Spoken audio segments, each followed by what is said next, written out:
السلام عليكم، ازيكم؟ هنعمل النهارده الزبده الفلاحي، وهنعمل الجبنه القريش، وكمان هنخزنها للصيف. لو عايزه تاكلي منها في رمضان برضو بتخافي ان هي عشان بعد 3 ايام 4 ايام بتعمل زي لون احمر كده.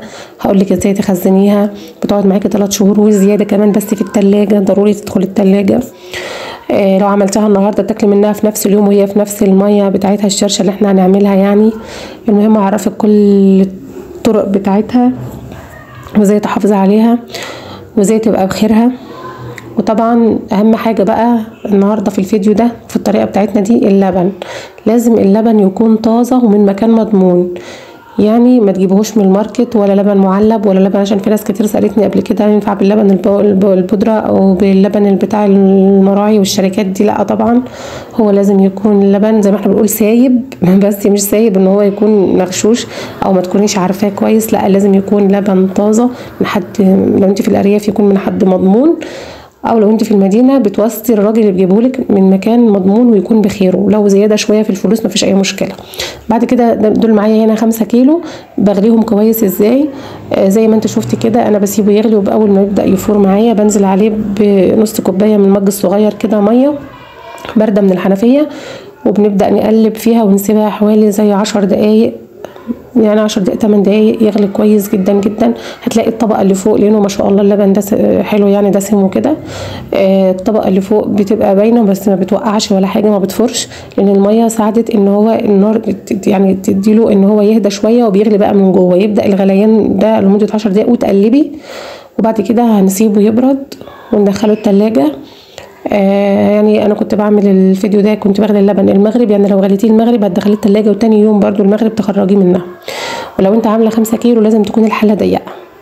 لو انت عامله طبعا ما ينفعش تحطي 5 كيلو في حله بتاخد 10 كيلو 7 كيلو، لا لازم تكون ضيقه عشان تعمل لك وش قشطه تقيل. بصي ما شاء الله، قبل ما ندخله التلاجة لما سبته يبرد ساعه قبل ما يدخل التلاجة عامل وش قشطه باين اصلا من قبل ما تدخل التلاجة.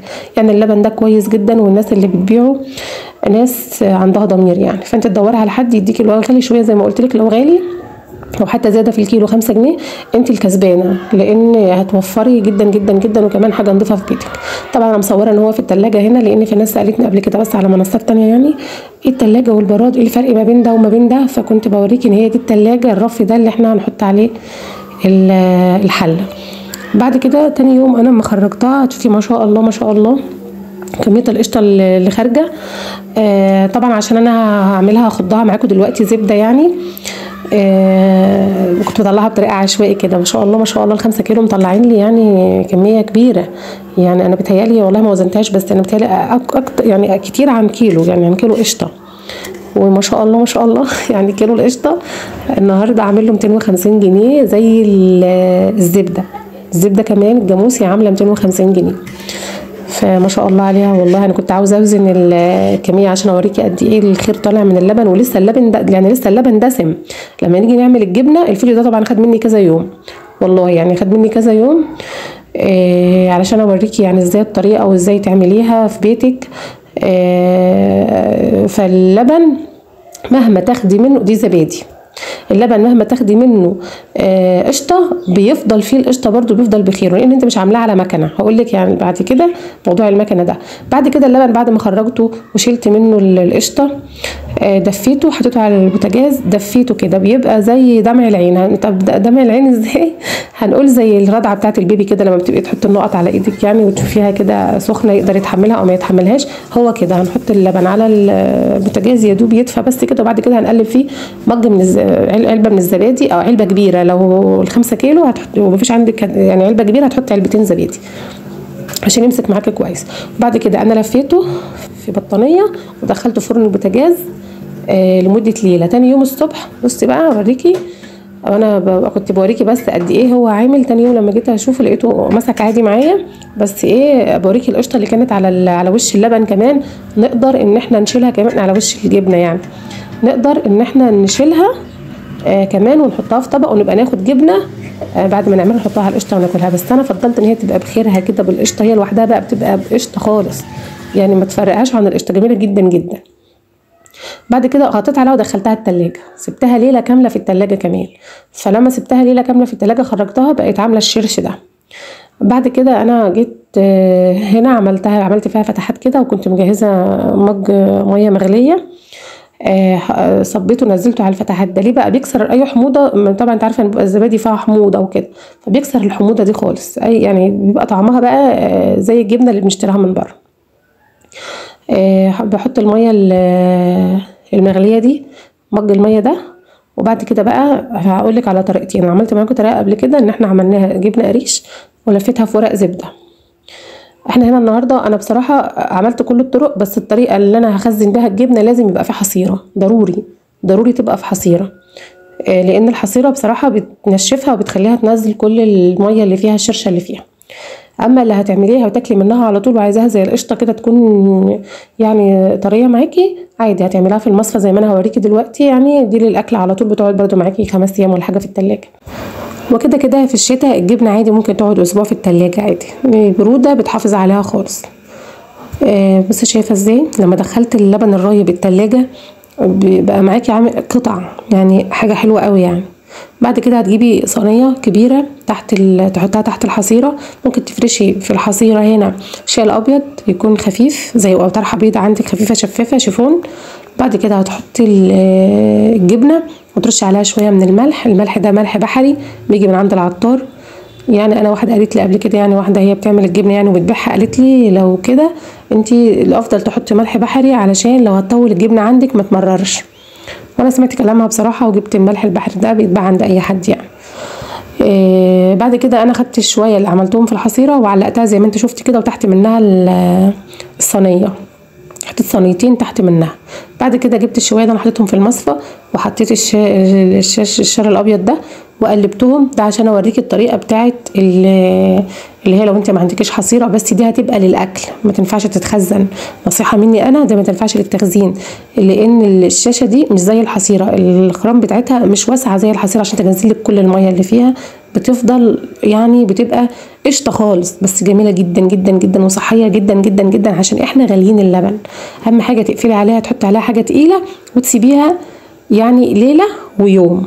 يعني انا عملتها بالليل وتاني يوم بالليل فشلت من عليها الغطا كده، وبدات ان انا اوريكي ان هي مش هتنفع تتقطع. بس للاسف حته من الفيديو اتقطعت، اللي انا كنت بوريكي ازاي هي ما تنفعش تتقطع، وهي كريمي خالص يعني قشطه. فانا شلتها وقلت هعملها في قالب الكيك وخلاص، وهنسيبها للولاد وكده، مش هتنفع تتخزن. كنت عايزه اوريكي، انا عارفه من البدايه ان هي مش هتتخزن ولا حاجه. انا باخد شويه الشرشه اللي الصفوا دول حطيتهم في الحله، وكل الشرشه اللي موجوده في الحله دي الميه دي انا واخداها من الصينيه اللي تحت الحصيره. كل ما كان يتحوش شويه اروح افضهم في الحله واغطي عليهم، وبعد كده الشرشه دي بقى احنا هنغليها على البوتاجاز كويس جدا، لازم تغلي معاكي مرتين كده 3 وانت واقفه. وبعد كده هتدوبي فيها شويه من الملح علشان تبقى دي للجبنه اللي هنخزنها فيها. وبعد كده سيبها ما تبرد خالص تماما ودخلها في التلاجة اللي عند الجبنه ما تنشف معاكي مظبوط. هتطلعيها بقى عشان اقولك احنا هنخزنها ازاي. تخزينها سهل جدا، وحاجه في بيتك نظيفه وسهله. واهم حاجه اللبن يتغلي، اهم حاجه في الفيديو ده والوصفه دي والطريقه دي ان اللبن يتغلي.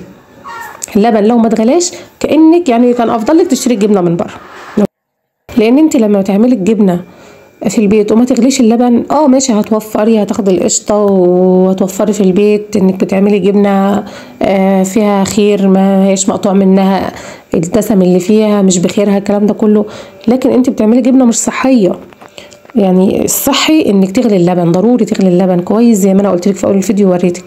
اللبن يتغلي كانك هتشربيه علشان تقتلي الميكروب اللي اصلا موجود في الجبنه القريش. يعني معروف الجبنه القريش اصلا بيتنا لما الدكتور يقول لك كلي جبنه قريش بيقول لك هاتي اللبن واغليه واعمليها في البيت، فيها ميكروب مضر جدا. وانا اكتر واحده اتاذيت من الموضوع ده، واكيد في ناس زي كتير.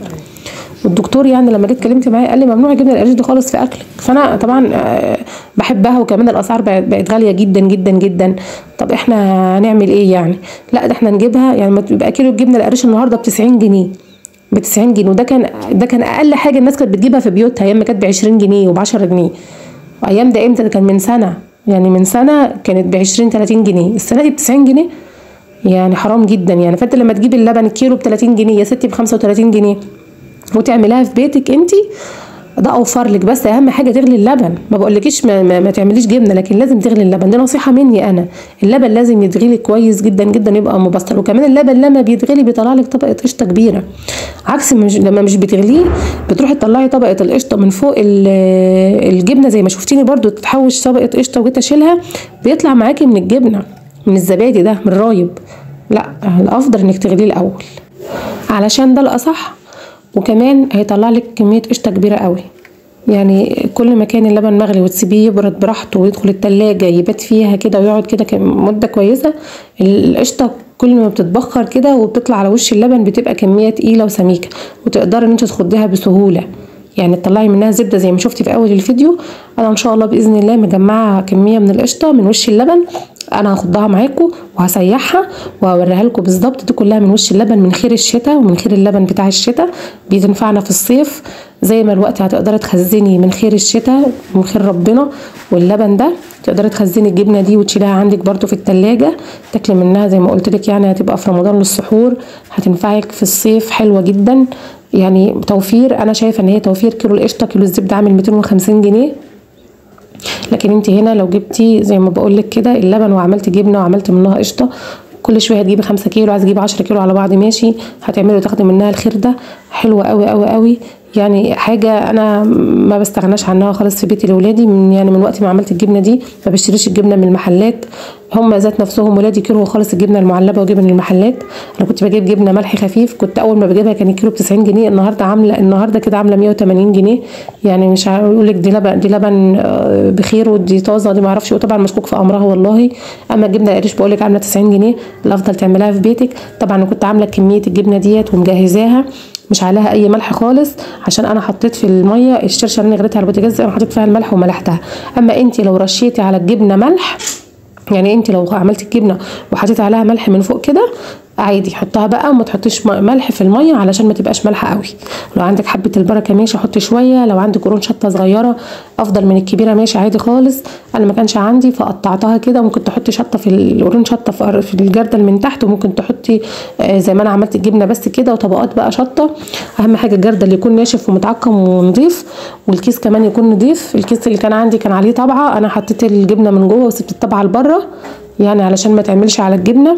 اهم حاجه تلفي الجبنه في كل حته في كيس. انا جبت كيس من بتاع التخزين ده، بتاع التخزين، ومسكته وقصقصته كده، عملته بالمقص في الكيس، عمل لي 6 حتت صغيره، يعني هياخد 6 خرطات من الجبنه دي، هتقعد معاكي في التلاجة. المهم ان الجبنه دي ما تتسابش بره، ما تسيبهاش بره خالص، اهم حاجه تفضل في التلاجة. ولو انت عايزه تخلي الجبنه تديكي طعم الجبنه اللي بتشتريها من بره بالظبط، يعني لو انت مع انها بتبقى جميله او احلى من بره كمان، بس لو انت عايزه تعمليها بطعم الجبنه اللي من بره ممكن انك تزودي مع اللبن ده لبن بقري. يعني لو هتعملي 5 كيلو هتجيبي 3 جاموسي و2 بقري، يعني ال3 يكونوا جاموسي او ال4 جاموسي وكيلو بقري، بيديها بس طعم ولون كده، بيدي زي الايه اللي انت بتجيبها من بره، اللي هي بتبقي جايباها القديمه دي، الجبنه القديمه. وهتسيبيها بقى مده، تسيبها بقى في التلاجة، ما تخافيش عليها. بيجي لها بقى حاجه من العطار كده، هتروحي تقولي له اللي بتحفظ الجبنه القديمه، معرفش هي ايه، بس بتيجي من عند العطار، تقول له بتحفظ الجبنه القديمه، هتحطيها مع الجبنه وتسيبها بقى في التلاجة. معرفش بتقعد سنه في التلاجة، انا ما جربتش، انا عملت دي وسبتها من 3 شهور ل4 شهور في التلاجة، كانت حلوه جدا بصراحه يعني، بس من غير اي حاجه ومن اي حاجه تحفظها ولا اي حاجه، لو في حبه البركه بتحطيها وخلاص على كده. يعني كده دي عن تجربتي انا يعني. بعد كده انت هتقفلي الكيس عليها وما تضغطيش عليها طبعا عشان ما تتهريش. اهم حاجه تكون الشرشه بارده زي ما بقولك. ولو انت عايزه تحفظيها او خايفه ان هي يجرى لها حاجه يعني بس هي مش بيجرى لها اي حاجه، اهم حاجه ما تحطهاش بره، لو سبتها بره هتبقى وحشه جدا، لو سبتها بره هتبوظ منك وهتعمل لك ريحه مش تمام. مش شرط كمان انك تخزني الجبنه، يعني انا بعمل في الفيديو ده بعرفك كل حاجه ان انت توفري وان هي تبقى حاجه صحيه ليكي ولولادك ولبيتك وكده. يعني ممكن تعملي، مش لازم تجيبي 5 كيلو لبن، مش لازم تجيبي كميه. انا بعمل الجبنه دي كل اسبوع ب2 كيلو لبن عادي خالص. انا اجيب ال2 كيلو لبن، بغليهم بالليل، بسيبهم يبردوا، بدخلهم التلاجة تاني يوم، بشيل وش اللبن، وبعد كده بعمل فيه علبه الزبادي وخلاص، واخد وش اللبن ده حوشه اللي انا هعمل منه الزبده، ويبقى لينا ناكل منها كل يعني اسبوع كده ونعمل تاني عادي بقى، فاهماني؟ لو عجبك الفيديو ما تنسيش تعملي لايك وتشتركي في القناه وتفعلي زر الجرس عشان يوصلك كل جديد. بحبكم جدا جدا جدا، والسلام عليكم ورحمه الله وبركاته.